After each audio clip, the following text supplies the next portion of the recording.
భారతీయ జనతా పార్టీకి వాస్తవంగా ఎలక్షన్లో బడ్జెట్ అయిపోయాక తాంబూలాలు ఇచ్చేసిన తన్నుకు చావండి అన్నట్టు వదిలేదు. గత 10 ఏళ్ల నుంచి ఓ సంప్రదాయం ఇప్పుడు 11వ ఏడు కూడా కొనసాగించింది.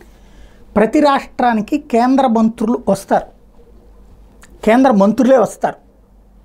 ప్రతి రాష్ట్రంలోని వివిధ నగరాలకు ఒక్కొక్కరిని పంపిస్తారు.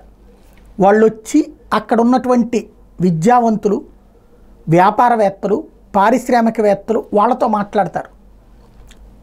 బడ్జెట్కి ముందు కాన్సెప్ట్ వేరు, బడ్జెట్ అయిపోయిన తర్వాత వాళ్ళకి ఏమేమి సందేహాలు ఉన్నాయో ఆ సందేహాలు నివృత్తి చేస్తారు.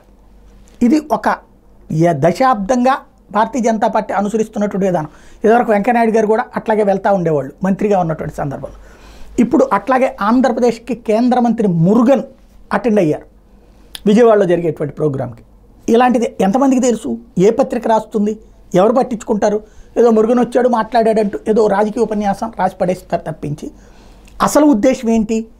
బడ్జెట్ సందర్భంగా అర్థం కాని అంశాలు ఎవరైతే ఆ బడ్జెట్తో ముడిపడి ఉన్నటువంటి వాళ్ళ వచ్చి వాళ్ళ సందేహాలు అడిగితే నివృత్తి చేసే కార్యక్రమం. యాక్చువల్గా బీజేపీ వాళ్ళు ఏం చేయాలి? తెలివైన వాళ్ళు అయితే దానికి ఒక భారీ కార్యక్రమం పెట్టి అందరినీ పిలవాలి, ప్రజలందరికీ ప్రకటన ఇవ్వాలి. పాప వాళ్ళు ప్రకటన ఇచ్చినా వేసేవాడు ఎవడో ఉండడు. అడ్వర్టైజ్మెంట్ వాళ్ళు వేయలేరు, ఆర్థిక స్తోమత లేదని చెప్పేసి. ఆ కారణంగా అవి నిజంగా జనాలకి కమిట్మెంట్, రెస్పాన్సిబిలిటీతో కూడినటువంటి అంశం కూడా ప్రచారం జరగట్లా.